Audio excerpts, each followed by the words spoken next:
You guys are talkative today. You having a good week? Well, that was promising. Okay, cool. So there's a lot of things coming up for you to fulfill your recital attendance requirements. Tomorrow night is choral collage. How many of you are participating in that? All right, so the rest of you, I hope that you can come support them. Again, this is the first time we've done a ticketed event. So the couple things to remember. First of all, you can't bring in bags. Security is not going to let you bring in a big bag. So if you have your backpack on you, you're coming from the library or whatever, you can dump it in one of the rehearsal rooms, go in the student entrance and put it in there, and then come back around, go through security, pick up a free ticket at the student ticket table, and then you can come to the concert, okay? So if you have any questions, Jenny and Cindy will be around in the back. They can help you. But the big thing is that Access Security is not going to let you bring in a backpack. Next Friday night is Dr. Kilmeyer's oboe recital. So that's on October 6th. Please check that one out. The band concert is coming up the following week on October 12th. And then we've got a couple, the week after that's a big week. Voce 8's going to be here on Wednesday night, October 18th. Sterling's senior recital is on Friday, October 20th. October 20th, there's also a recital in Bristol, which if you're torn between going to see Sterling or something else, they're the same night. But this is a cool one at First Presbyterian, the big church up in Bristol. Some of you know where that's at. It's right next to King College. There's going to be a jazz duo, and that's Peter Bloom and John Funkhauser. It's flute and piano. They are really two of the best in the business. If you're interested in jazz, it's flute and piano. I encourage you to go check that one out too. What else you guys got coming up? Anything that you're doing? Having a good time. Nobody's doing any performances this week? Nothing? When's the next home game for marching band? All right, so we got some time on that one too. All right. Singing Sergeants, yes, that's actually a little farther out, but the Singing Sergeants is the week after that. That's on United States Air Force Band, and Singing Sergeants will be here on October 24th. You do need a ticket for that one. That's free. You can log into the Martin Center here and get your free ticket, but you do have to have a ticket to get in the door for that. So you can check those out. I'll try and send this out to you guys via email too for both of those. If you bring in food, I understand that some of you are coming from class and you need to eat during this time. Please just do us a favor. Some of you may have met the custodian here. He's a really nice guy, but he said there's always a lot of crap in here after Symposium, so please don't make him come in and pick it up. Please just take it out with you. There's a big trash can right by the door. Just pick up your food and stuff and put it in the trash can on the way out. Did I forget anything, Jenny? Okay, good. How many of you were at the piano recital last night? I heard it was epically long. Yeah, all right. You should get dual credit for that, but you don't. Sorry. Cool. All right, so Symposium today is one of my very best friends, and I've been trying to get him here for a while. So Dr. Chris Thomas is the director of choral activities at Rowan University, which is in Glassboro, New Jersey. Chris and I went to undergrad together, so he knows all of the dumb things I did when I was your age. And then my teaching job, my first job was his high school. So I had his younger siblings then as my students. And then we ended up getting our doctorates at the same time at the University of Arizona. And so we've been really good friends this whole way through. And I'm excited for you to hear from him today. Did everybody get one of those little pieces of paper on the way in? That's the last thing I was supposed to ask. Does anybody need one? Anybody need one? Raise your hand. Okay. Can you help us out with those? All right.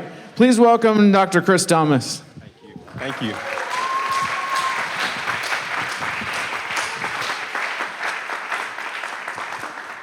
I know lots of really, really bad things about him, so. And now I have a captive audience and a microphone. How fun. No, honestly, he knows way more about me, so I can't say anything. So, good afternoon. I've never been to Tennessee before, and it's beautiful. Your weather's beautiful. Your campus is beautiful. What is today? Your campus is beautiful. I'm going to go home and tell all my students to come here. It's great, all right? Really, really a lovely place. I also just wanted to say that for me, probably the most valuable thing is time. Time. And you're all here, a captive required audience, and I will do my best to make it worth it. So, yes, my name is Dr. Christopher Thomas. My students call me Dr. Thomas. My friends call me Chris, and my children call me Dad. I have a son, Grayson, who's 10, and a daughter, Alondra, who is 7. Anybody been to New Jersey? A couple. Beautiful place, right? Hey, I totally agree. Hold on. Oh, it worked earlier.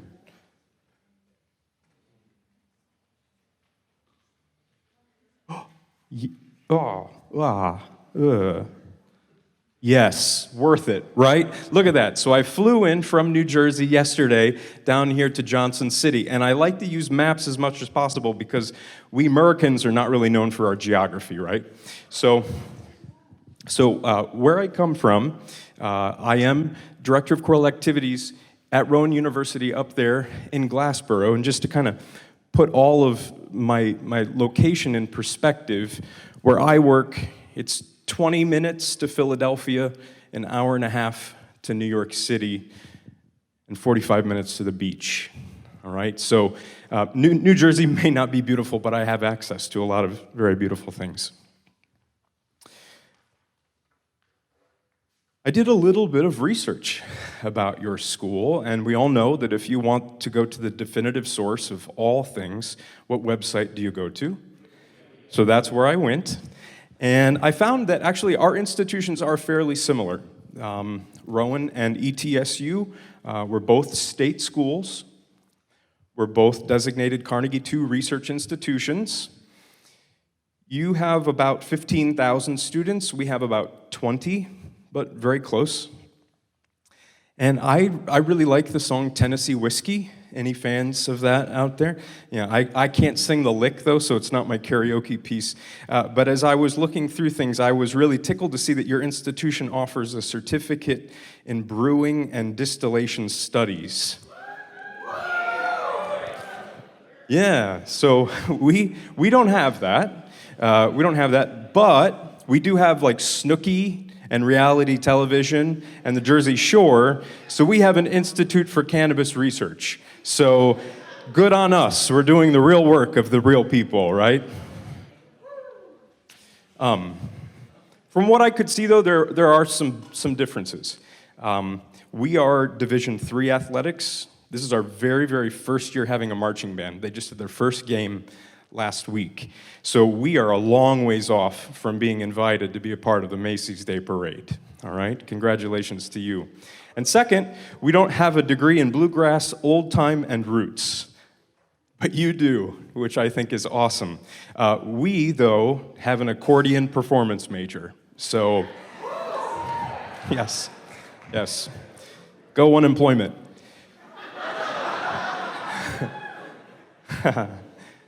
Dr. Stevens and I, as he mentioned, we've known each other for a really, really long time. He invited me here. I was supposed to be here in the spring. He got COVID just a couple of days in advance, so here I am. We talked the other day, about a week and a half ago. I said, hey, what am I doing when I'm there? And he said, and then there's like this 80-minute talk, and otherwise, 80-minute talk. Okay, great. So here we are. And email, sorry. And until ChatGPT can get me through 80 minutes, this is all me, all right? So I'm going to try to, like I said, make it worth your time. That was supposed to be you. Nice. You have a very, very nice website. So at Rowan University, I conduct the flagship choral ensemble, the concert choir, a small ensemble that we call Voces, our 12 probably most talented singers. I teach undergraduate conducting, choral literature. It's been really great. And overall, this year, it seems like people are more resilient and ready to be challenged again.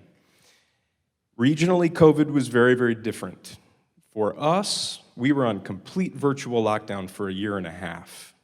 So it's probably taken us longer to recover. I know that in talking to a lot of my colleagues, we struggle to know, are we accepting this new path and figuring it out, or do we keep pushing to make things the way we think we remember it? It's tough, right? And I don't know how your recovery has been or has gone. I just keep reminding myself that it's easier to see the size of a forest from an airplane than when you're inside of it, and we are inside of it. Students right now at Rowan, though, are pretty energetic. It's exciting. It's the most fun I've had in a few years as a teacher. They still look at me when I'm talking. They fake a laugh if I'm trying to be funny. They're still taking showers and turning things in, so things are good. And I know you know what I'm talking about. The first day of school is the only day that smells good in the halls. All right? We started about a week and a half later than you did, so some of you are probably maybe shifting into that more kind of anxiety-ridden period. The tired period. Woo! Yeah. I know that you're told this a lot, but it's really, really hard for you to realize just how demanding of a career you all chose. Not many humans are cut out for it, but you're talented, and you bear the weight of convincing the world that beauty and art is a crucial part of the human experience. That task seems too large for all of you being in your late or early 20s, late teens. But at least we have each other. People like little Prince George being fed Cheerios one day, being told, you're going to be King of England someday. That's a one-person job. At least we have each other. So since you're forced to sit here with me, I was trying to think of something not academic, but maybe practical. Like I said, or like I thought, we really should be practicing and not sitting here. But since we are sitting here, I'm going to try to ask you a big question that I don't think we often take the time to think about or to ask. Sometimes, though, we do, and we're haunted by it, and we can feel maybe emotionally paralyzed. Other times, it's why we jump out of bed and we show up. So what's the question? Why? Do you get asked that here in any of your classes? Why are you here? Why are you pursuing your degree in music? Why do you want to do what you are studying to do? Wasn't it fun the way it was? Why make a career out of it? Why study it? Why? So it's just one word, but as you all know, if someone were to put you on the spot and say, why are you doing this? Your answer would probably not be very good. It would probably be rambly. You would probably be trying very hard to remember something that someone older and smarter than you said once, right? Or trying to remember what the inspirational poster on the wall of your dorm room says. But what's the truth? What's the truth? I know that when I get asked big questions like that, I go home and I'm usually really upset with myself because what I said, it's not what I meant. I just didn't have time to process. And then, why do we need a why? Is it even important? At Rowan, every year in the fall, we do just one of these. Otherwise, it's recitals. We do just one of these, and we kind of rotate through the faculty on who gets to give the opening rah-rah speech. A few years ago, it was my colleague, the band director, Dr. Higgins, and his entire speech was short, not 80 minutes, but it was, what is your why? I've heard that question many times, but you know how sometimes hearing the same thing on a specific day, you hear it differently? It's louder, you're more receptive. And I don't remember listening to anything he said, but I do remember sitting there wondering the entire time, what is my why? It can't be every other Friday. So I want to spend some time here today, and I want to talk a little bit about my own why, but I want to be extremely clear that I am not important, and my story is not important. What I'm trying to do in telling you this is I'm trying to get you to hear things or feel things that would trigger some of your own experiences. I want you to daydream while I'm talking, all right? I'm just trying to facilitate the dendrites touching one another upstairs. So, you all have a little piece of paper, right? Don't do anything with it, all right? If I were to ask you to write down your why right now, can you just take a second and just think what you might write? Don't do it, though. What might you write? So after I'm done rambling, I am going to have you write them down.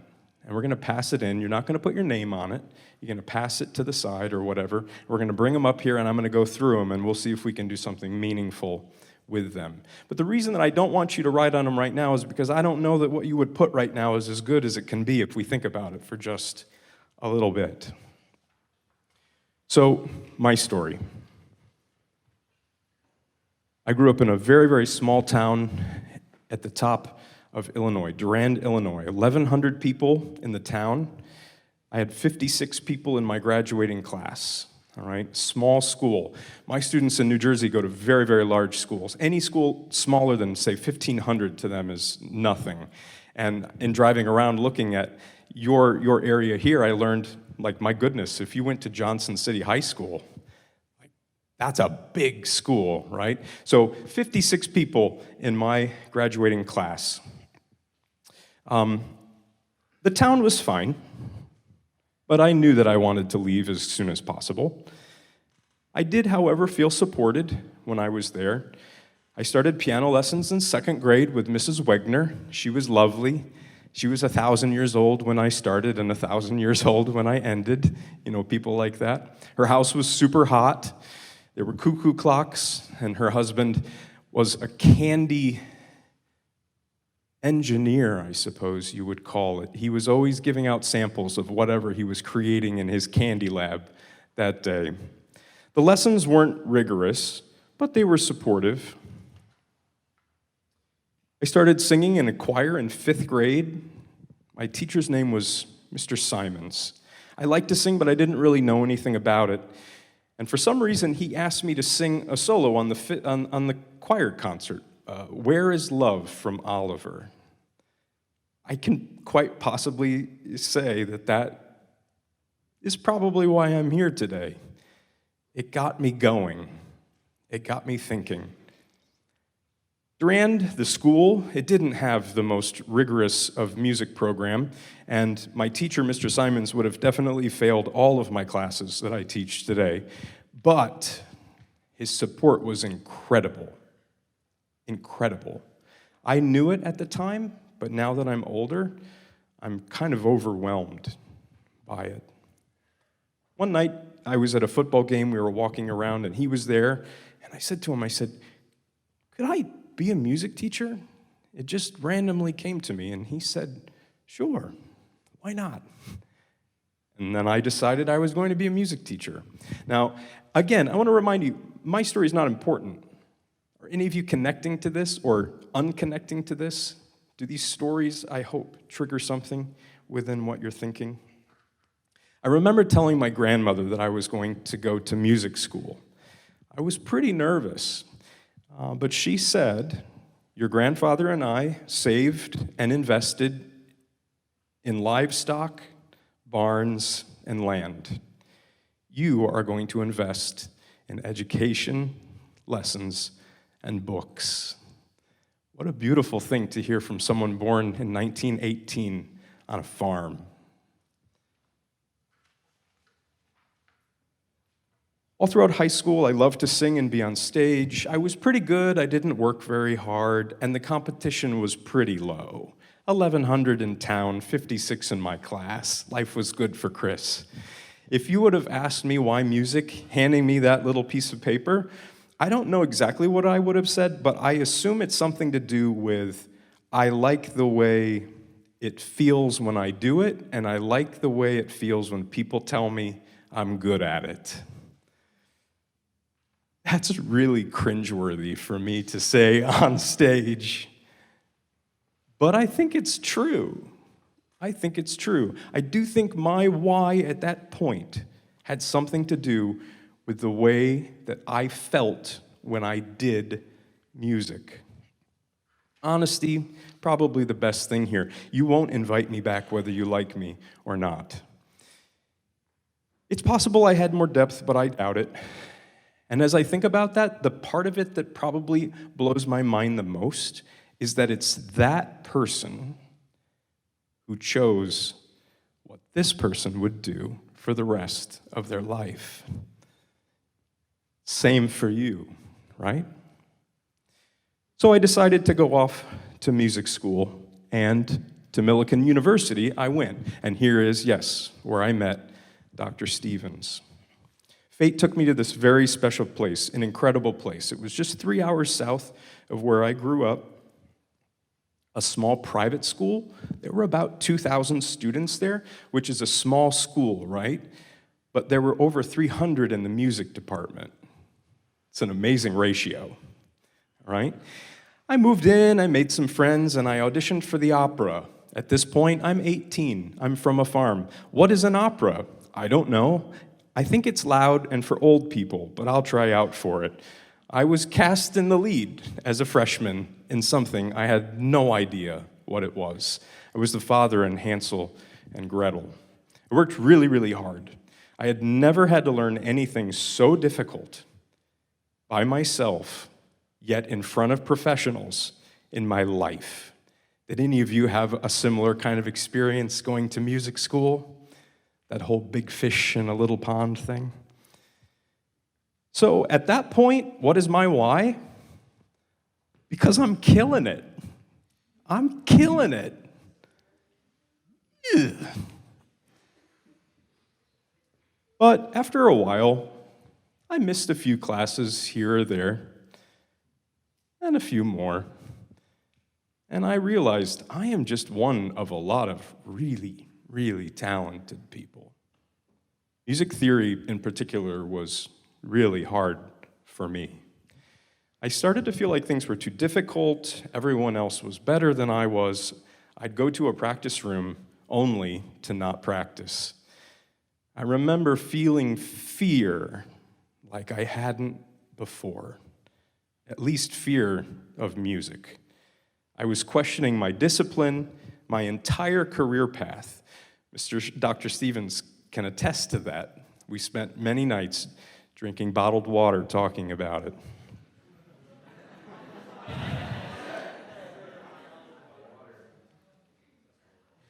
Within just a few months of killing it, I was scared to death. I was afraid to fail.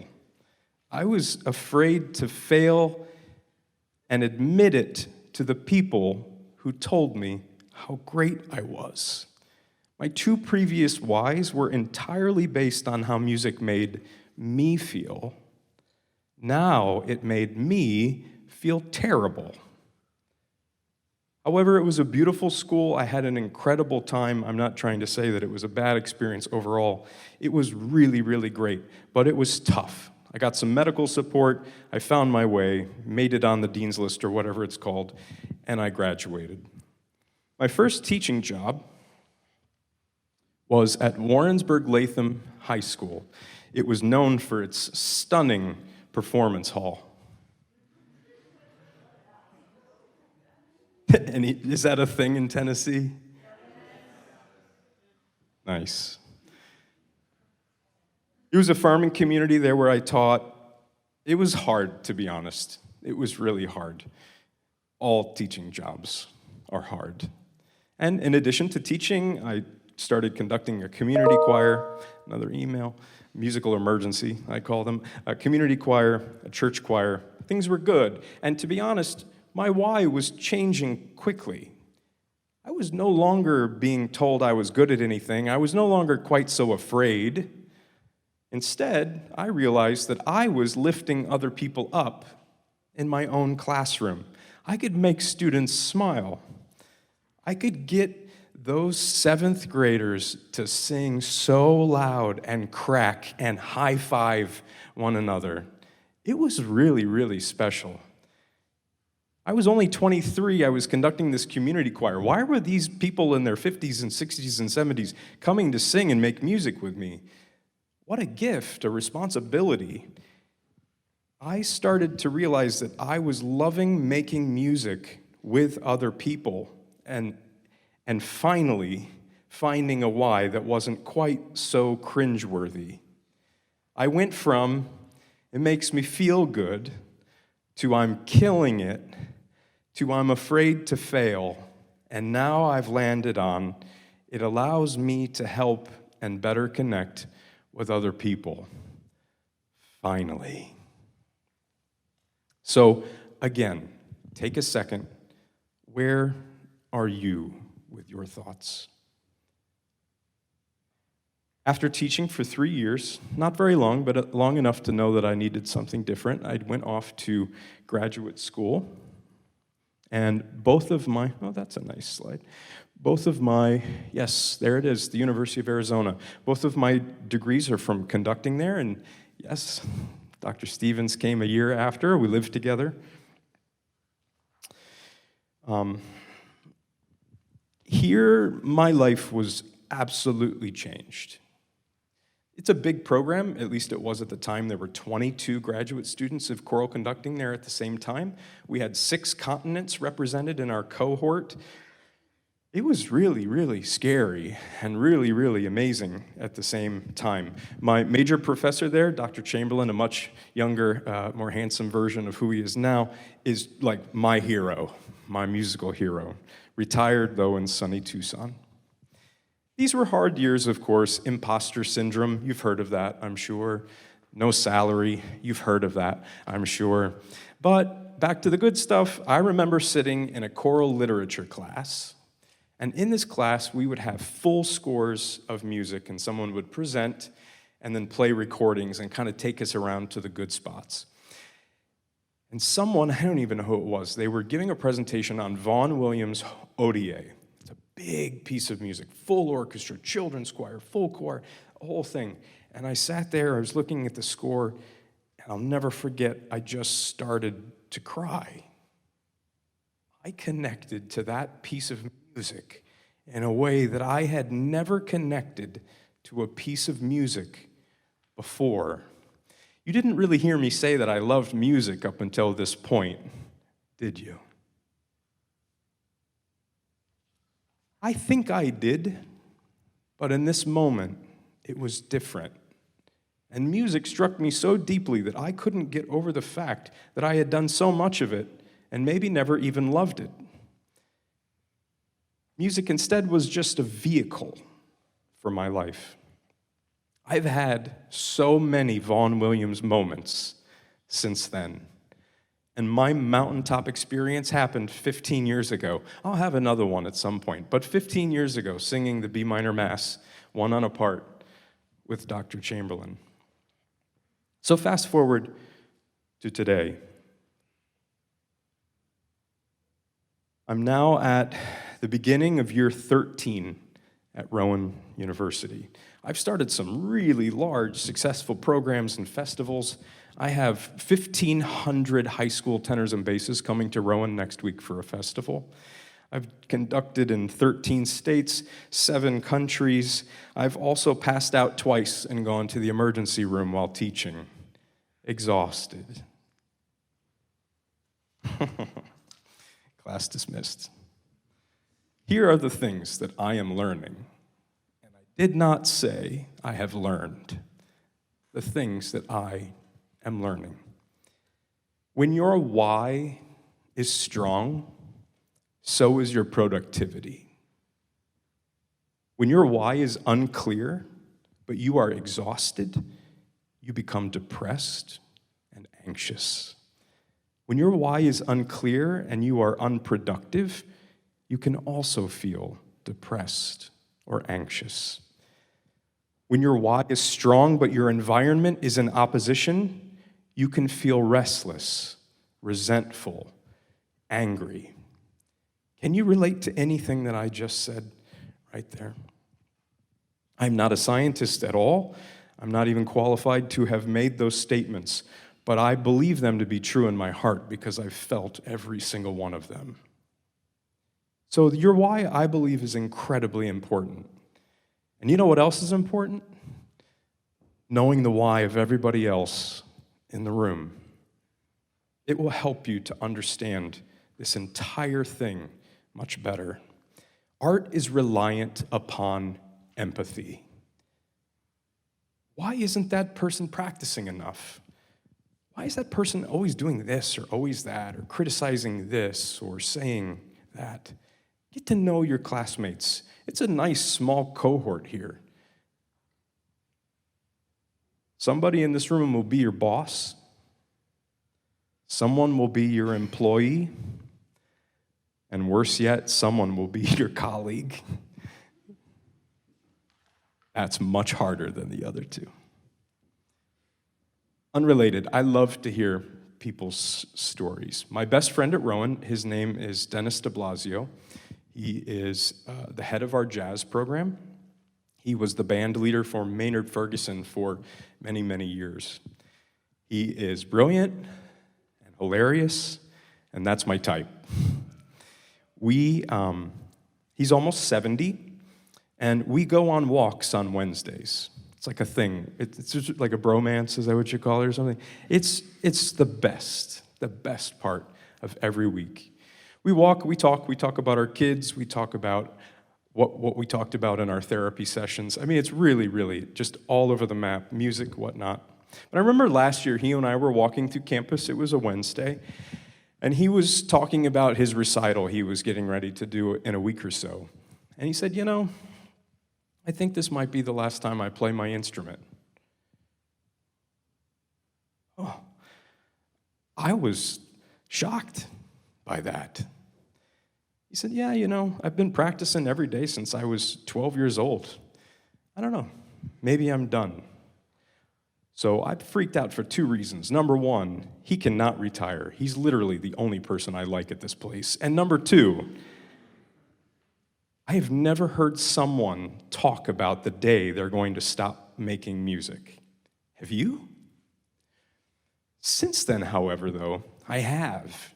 In fact, because I started asking around, I thought, is this like an instrumental thing? Our trumpet professor has on a sticky note the exact day he's selling his trumpets. Unbelievable to me. He loves music. He's just tired of practicing. So in my moment of panic, Denny, don't go. I went home and I thought, wow, I've never heard someone say that they're going to be done. And then I thought about myself and I thought, I haven't sung in a serious way since I was 21 years old.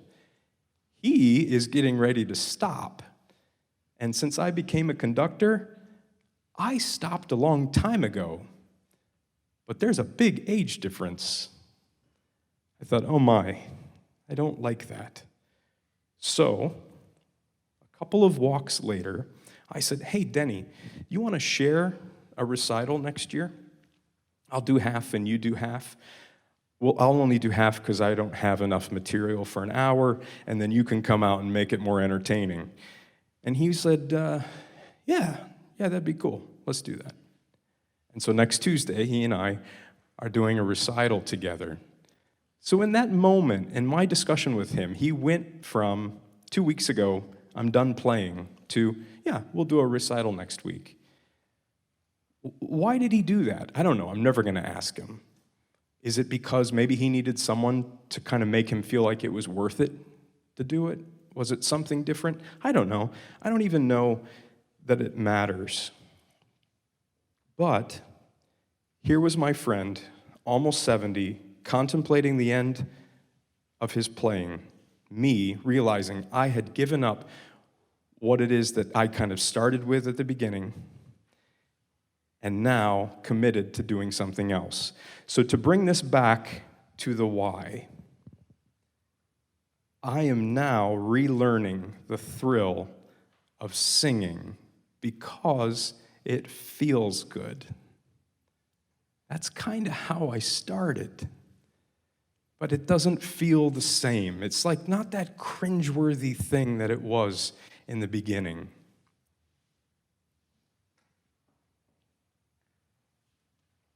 I think that my students can also learn from me being scared to death, too. I am singing the Schumann Dich der Liebe and a few other art song sets. Wow, I'm scared to death. In fact, my whys are combining, colliding, changing, reincarnating all over the place. But as I said, I don't feel selfish anymore, and I think that there's more depth and more care. So where are you with your whys? I don't know your stories, but you do. And it could be personal, and that's why you're not going to put your name on it.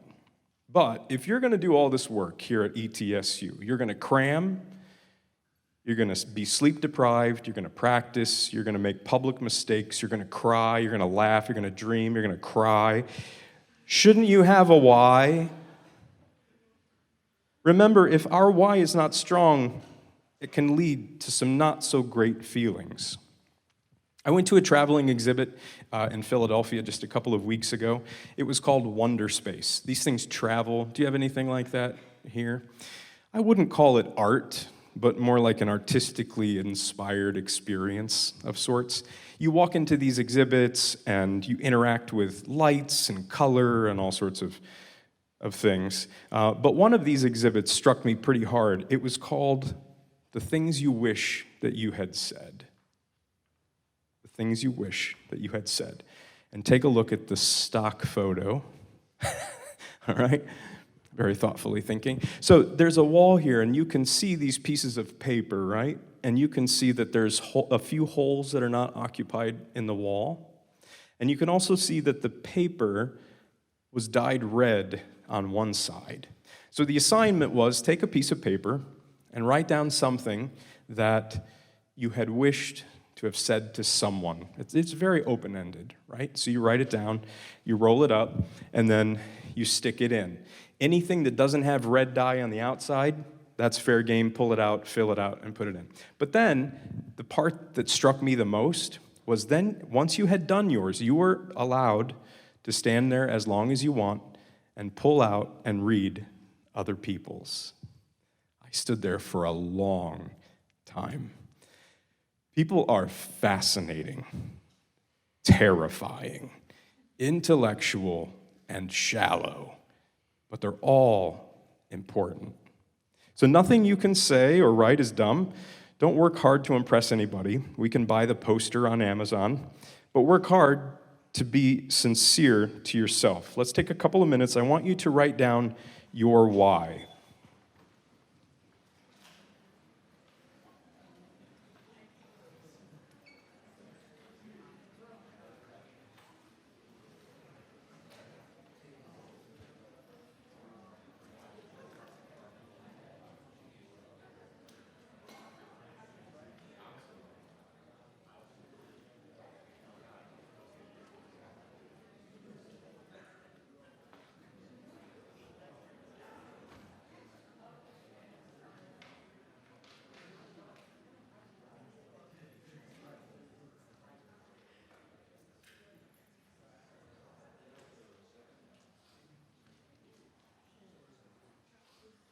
And I would say hold on to it, and then maybe we'll get a couple of volunteers that can walk the outer aisles to collect them at some point. But take another minute.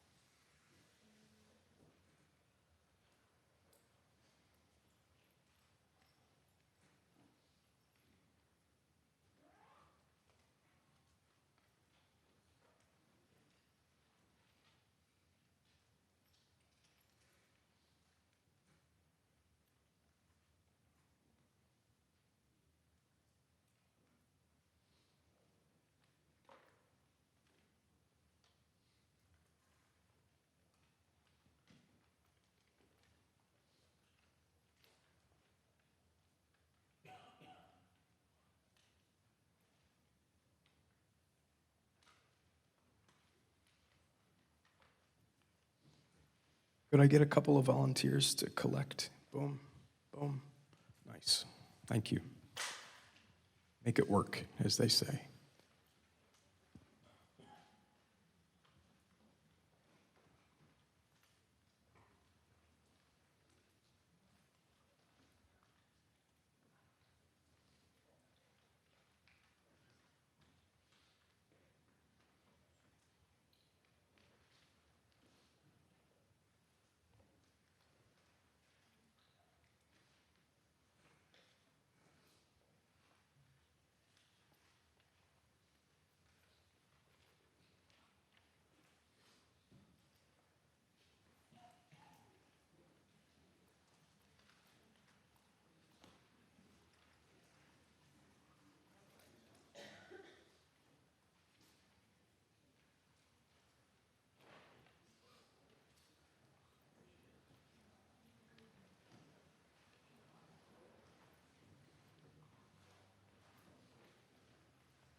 When you're done collecting those, you can just put those piles on the lip of the stage. Yesterday, Dr. Stevens and I were just doing a little kind of informal walk around campus, and we went into the building, the music building, just a little bit. Thank you all so much. Jersey's a union state, I'd have to pay you, so this is nice.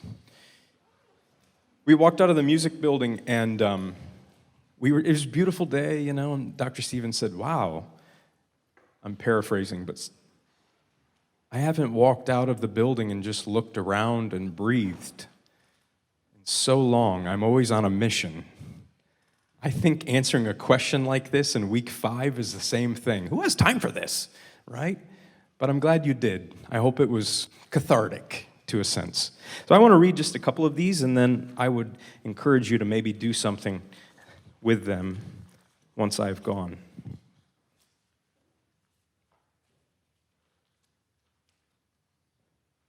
I just like making music. Also, I like the idea of teaching people and showing them that music and learning is a beautiful part of life. I bet a lot of you said something like that in your own words. Throughout middle school, I hated playing my instrument. It wasn't until high school marching band that I truly loved playing it, and that was when I decided to become a high school band director. I want to be the one that provides that family. That's beautiful. I'm here because I was told my whole life that I could never do to my genetic mishap, but I didn't listen. I was trying to move to a greater role and was told, just stick to what you're good at. I listened for a while and felt lost without music, and I'm here because I feel at home. Some of us feel like this is all we could do, right? It's all we got. Connect and reach others through music. I enjoy collaborating with other talented musicians to create something beautiful, and I love the different sounds that can be created from playing my instrument. Just like I was telling my story, these are already reflecting different stages, right? Your why is not permanent. Your why is a snapshot of today. I want to inspire future generations to discover the joy in creating and sharing music with others. And I want to create a community with my future classrooms. Do 2 more. Because I remember the first time when I was little hearing Moonlight Sonata for the first time. because my high school band director never gave me a chance, but I want to be able to give a student that chance. You're cool people. You're cool people. Maybe it wouldn't be so bad to be someone's colleague someday. We did something like this at Rowan, and what we did was we devoted a bulletin board space to it and put everything up. And much like me just stalking everybody's last words at Wonderspace in Philly, we would have students spend 10, 20, 30 minutes just reading. And you know what you do? When you read something beautiful and you don't know who wrote it, you're a little bit nicer to everybody in the hall because it might have been them. And maybe they're pretty incredible, right? Building off of that empathy. I hope that you'd consider doing something with that. Maybe some of your service organizations or something could take that up. So I want to go through here now in this next and final portion 4 things that have been important to me in growing as a person and strengthened my own why, or at least allowed me to stay employed. 4 things. Be the buffalo, yes and, exercise your creativity, and framing. So we'll start here. Be the buffalo. Any idea what I'm going to talk about? I'm taking, well,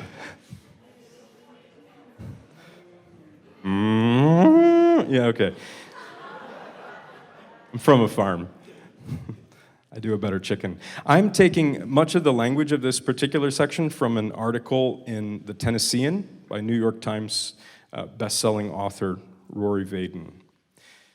Mr. Vaden makes a compelling case for buffaloes and cows being very impressive and wise teachers in facing a storm. There's a portion of Colorado, I believe Oklahoma too, I'm not sure, where the terrain and the landscape is so unique that it's one of the few places where both cows and buffaloes exist in the same space. So when storms come, they typically roll in from the west and move east. Now I'm supposed to push the cow slide. What cows do is very natural. They sense the storm is coming from the west, and so where do they go? East. The problem is they're not very fast. So the storm catches up with them, and before you know it, the cows find themselves in a situation where they're almost running to stay in the storm. Instead of outrunning it, they're running right alongside of it. Have you ever done that before? Sometimes we spend so much of our lives constantly trying to avoid challenge and conflict, but yet running away from it sometimes keeps us within it even longer. Maybe it's like avoiding telling your professor that you have a conflict with the dress rehearsal. You've known about that conflict for at least 4 months, but you just don't tell them until like the day before. You are a cow in that situation. Nice. Or maybe you're not memorizing your music. You know the day of your recital. You're just not doing it. Moo. So buffaloes, the great native beast of North America, instead of running away from the storm, what does a buffalo do? It runs to it. The faster it gets to the storm, the faster it gets through it, therefore minimizing the pain and frustration of said storm. It's the same storm. The cow's going through the same storm as the buffalo, but one gets through it much quicker. I'm not trying to negate significant and real challenges that we face, right? Mental health, relationships, numerous reasons why we fail, fall, and stumble. But I do think that there are a lot of times where we should suck it up and be the buffalo. I talk about this all the time with my students. Every time they even think I'm going to say buffalo, it's like I roll across the land. But what I've learned now over the past several years is they're getting much, much better at being less afraid of telling me that there are things that are a conflict. They're not sending me emails anymore that are a long diatribe that end with the earth's worst phrase, "Thanks for understanding. I don't understand." Okay? They're learning to talk to me. We have to practice how to be the buffalo and to walk in. It's not comfortable, is it? And you're not going to do it well all of the time. But I would encourage you to give it a shot. The next thing is yes and. Any of you like theater people? Got a couple? Cool. So this concept is actually one that comes from improv comedy. All right? So one of the most important elements of improv comedy is that you are in it together. You help each other through it, okay? And so this particular concept is something that I need like 2 fun volunteers for. Boom, boom, nice.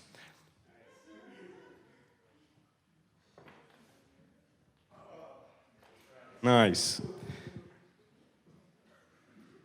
All right, so come on up. Let's like really do this thing.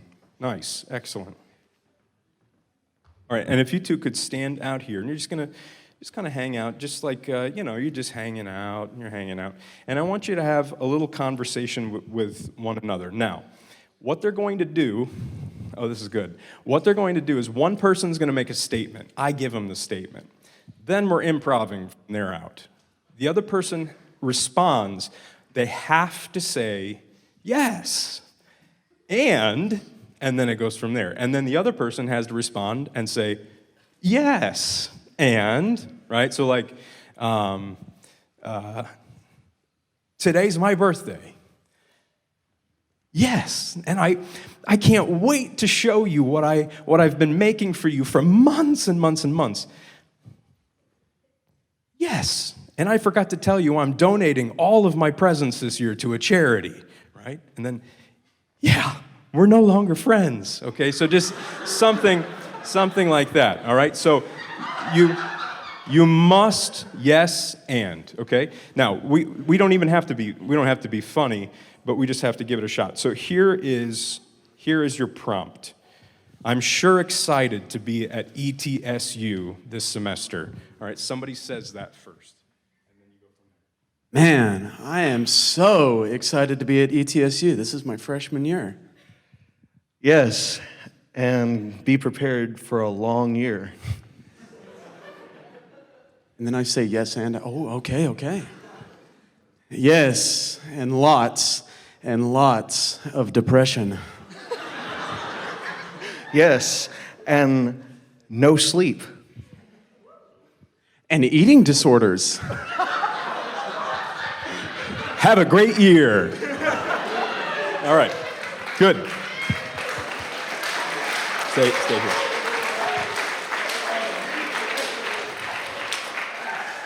All right, so they're good. So they get to stand for round 2. So now we're going to change the rules. It's not yes and, it's yes but. Boy, it's a great semester in ETS. Boy, it's a great semester at ETSU. Yes, but it's very hard balancing a full-time job and 18 credit hours. Yes, but you're trying very hard, and I'm very proud of you. Yes, but I love you.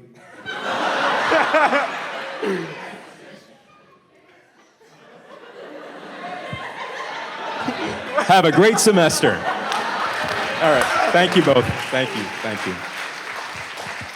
You can go back. So, what do you notice? What do you notice from the yes and prompt? I hope you felt like it created more dialogue. Overall, they're very positive. The yes but could have gone south really fast, right? But they're very positive. Yes and. Now, there's another way of thinking about this, because being a yes and does not mean that you have to agree and say yes to everything. When you say yes to someone, you don't even use the word yes. You can say, I hear you, and da-ba-da-ba-da-ba-da, right? I hear you. You could say, sure, I know a lot of people think that, right? When you don't do that, you are not giving people the sense that they're being heard or an opportunity to know how to respond. To me, the biggest thing is if I'm ever giving a private lesson, which I don't do very often, but if I am, and I'm super animated, believe it or not, and I'm taking them through something, and I'm like, well, how was it? How was it? And they'll say, it's great. Okay, but did you feel anything? Yeah. Okay, so were you, right? And I am just dragging every ounce of human out of this sack of worthless potatoes, right? Have you ever given that kind of energy back to someone who's really trying? They're yes-anding you to the ends of the earth. To be empathetic often leads to being yes and. What about yes but? I hear you, but you're wrong. Probably not the most inviting thing, and sometimes you have to say that, right? But it's very different. I would encourage you just to try to think about this a few times over the next few days. See if you can incorporate just a little bit more yes and into your vocabulary. People can also be tricked into responding better when you ask them questions. So, for example, when I pick up my children from school, or whenever you've been picked up from something, what's a question that people almost always ask? How was your day? Right. And what do we say? Great. Fine. Right? That's what we usually do. Now, that is not a reflection of our day whatsoever, was it? The day might have been really bad. It might have been the most amazing day in the world, and I could tell you about it for hours. But what did I just say? Good. I think that question deserves that answer. It's a bad question. What could you be asked instead? So I was talking to my colleague, the same trumpet guy that can't wait to retire, and I said, he had teenage daughters, and I said, how's it going with the daughter? She said, man, it's terrible. I just can't get him to talk. It's just like, he's like, I just can't do it. So I bought a book at Barnes & Noble, and I'm reading it, and it's really great. And it has like 20 pages of questions for me to ask how your day was better. And I don't remember everything he said, but the one that I do remember from that conversation is, so what made you laugh today? Or who'd you sit next to in the cafeteria? Those are very different questions, aren't they? And probably lead to a much different response. The reason that I bring this up is because I think and I believe that your conversations can be richer, your listening skills will improve, and you will become more empathetic. In return, people will perceive you as being more kind, caring, and energetic. No, not energetic, engaging. And if you are perceived that way, people will be more vulnerable to your teaching. The next thing that I wanted to talk about is exercising your creativity. I'm really creative, and so are you. That's why we're here, right? Music's really frustrating, though, sometimes, right? It can be hard. There's a lot of quantitative and qualitative research on creativity. All right? Nothing can take the joy out of creativity more than a quantitative study. But I don't know any of it. I've never read any of it, don't even care. What I do know is that I'm creative, and so are you. Sometimes music becomes frustrating, work becomes frustrating, and I have to take a break. Have you ever had to take a break? Yes. Probably need a break now, right?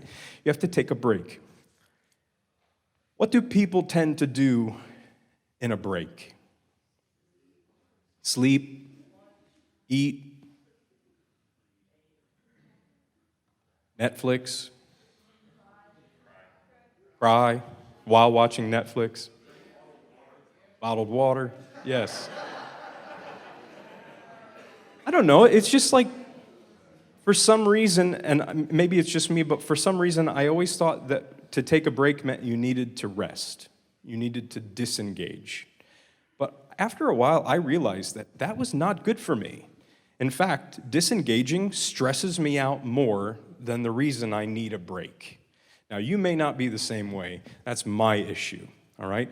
But what I learned was that if I could keep moving and do something creative, I would actually feel better than if I tried to sit down and watch TV. I have done the weirdest, most wonderful things. I went through a mosaic flower pot stage. They are so bad. I loved every second of doing it. I restored a player piano. I took organ lessons. I've built furniture for my home. I go to museums, Broadway shows, and I love to cook and watch Jacques Pepin videos. Oh, the best. I am such a perfectionist with music, but I am not a perfectionist with anything I just said. I don't know anything about it. I am so happy to just do trash stuff. But it's creative. Can you relate to that at all? Some of you may doodle, some of you may, who knows what you do. Just last week, I took my son, and we did a ceramics class. I know I'm cute. Those bowls are probably bad. I don't know. It was like top 5 dad experiences for me. In those 2 hours, I should have been doing something else. This made me a better, more productive person when I got home. All right? And then just in like full disclosure, I did recently binge a couple things I want to make sure you know about. Shrinking is really good, all right? And then, what is it called? Little Fires Everywhere. Have you watched that one? Read the book first, all right? I'm not saying that you can't watch TV, but do evaluate yourself. Sometimes we try to cope in a way that we've been told to cope. It's not always the way. All right.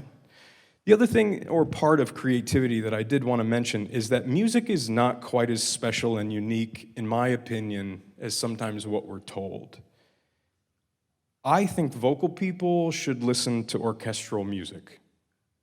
I think violin players should take voice lessons. I think that classical musicians should understand how microphones work. Studio musicians should know what measure 33 means. I think you should fall in love with flavor. Read poems.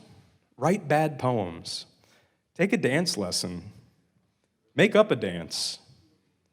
The more creative you are, the more willing you'll be to be vulnerable. And I believe better at your instrument. Think of this.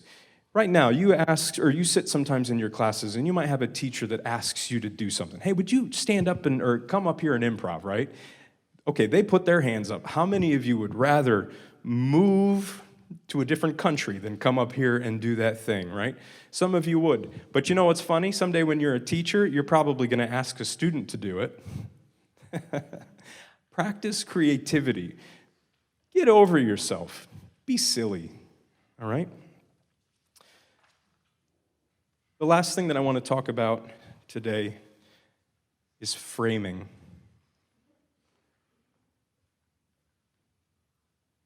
Where's he going with this? This is one of my favorite paintings. It is super weird.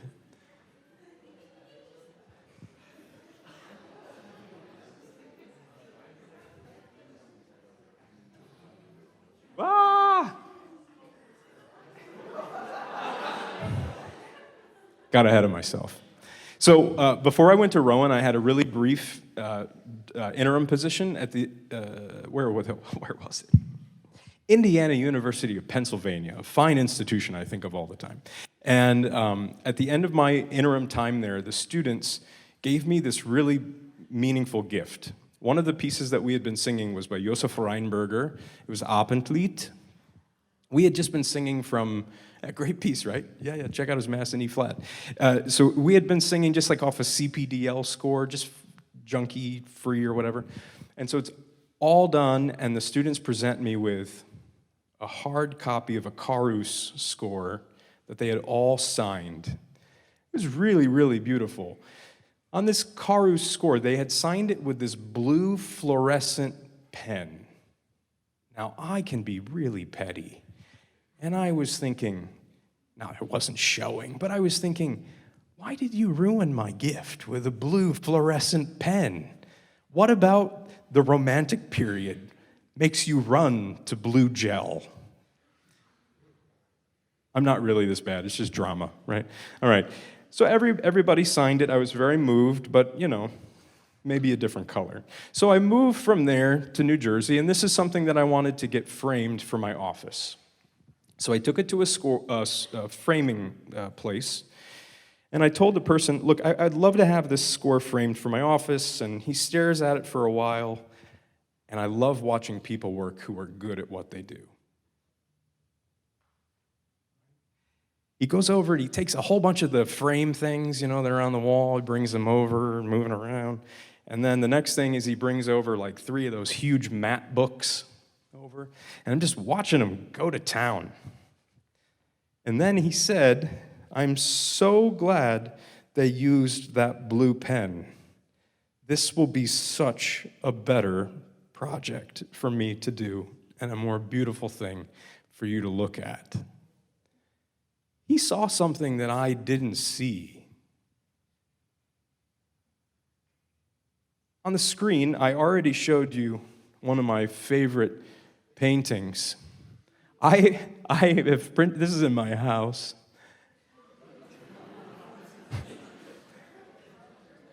It's called The Concert in the Egg.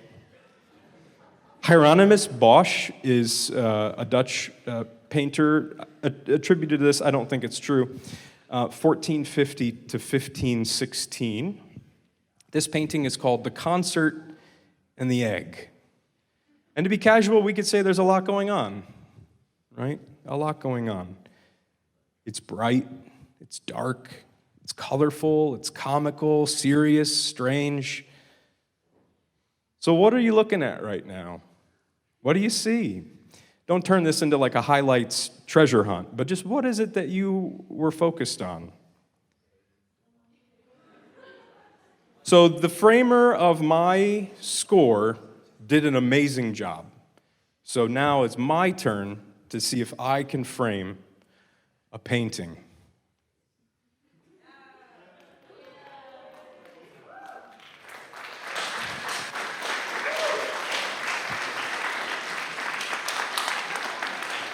I love Skittles. When you look at that, do you see the painting anymore? What do you see? I took my medicine and I still can only see Skittles, right? There's just no way around it.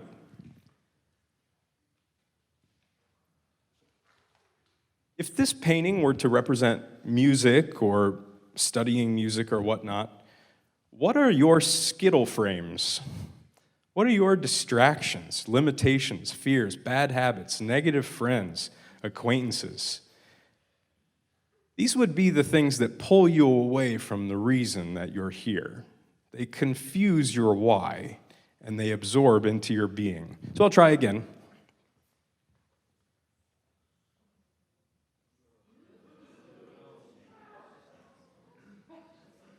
Snakes. So look, this is bizarre, right? But in doing this, did you see something in the painting now that perhaps you didn't see before? There's a snake hanging from that branch up there, right? Now, in this example, the snake's not good, it's not bad, it's just a snake, okay? Are there courses or professors or friends who have led you to see something more prominently in the world? Think of the snake as being something specific, something meaningful. It draws and focuses your attention. Have you ever taken a course or begun a new piece of music or found a new mix in the studio because of just one small discovery? Did you take time to wonder how it came to be? Certain people, places, and events, they all can draw our attention to details in an otherwise cluttered world or mind.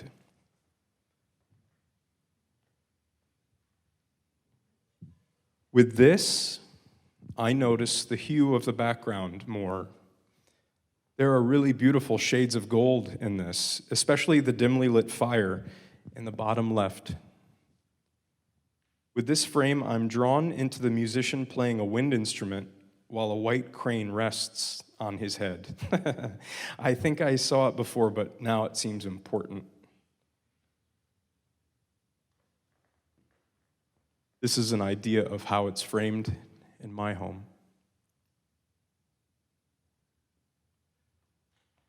So I'll leave you with these final thoughts. What frames do you have here at ETSU? Within your music department? Maybe it's the professor with the best stories. Do you have one of those? Guess not. Maybe it's the professor who makes you laugh or feel seen. The one who pushes you places that you didn't even know you could go.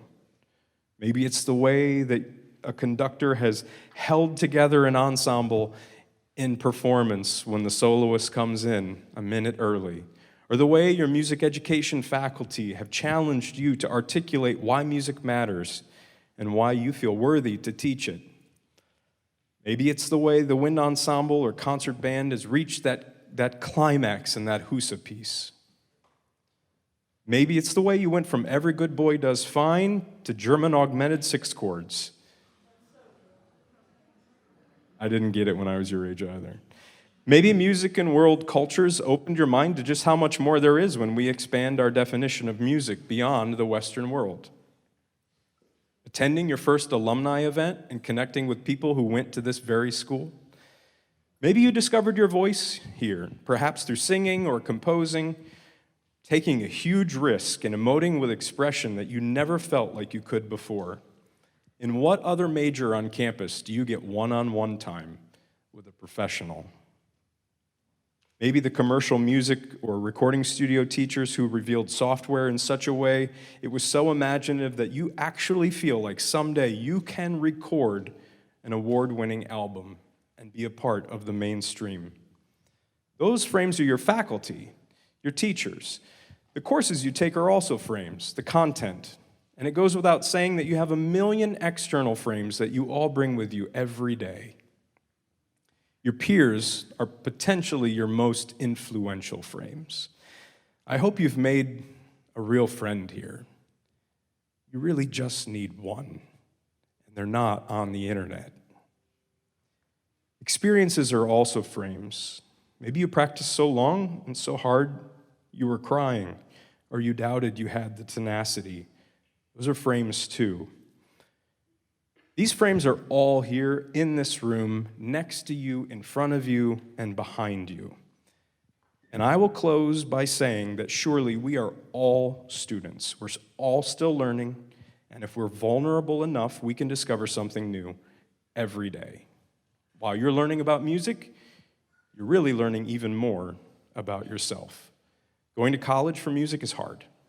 Music is hard. Nothing you have chosen is simple. But push, be pushed, grow, break, rebuild, challenge, question, and fall in love. Remember your why, they're good. And watch them twist and turn and change. If your frames are apathy and self-righteousness, I'm sorry to tell you that you will miss most of the details of the painting around you. So choose your frames wisely. And I really do sincerely appreciate the gift of your time and attention. And I think now we should all go practice. Thank you all.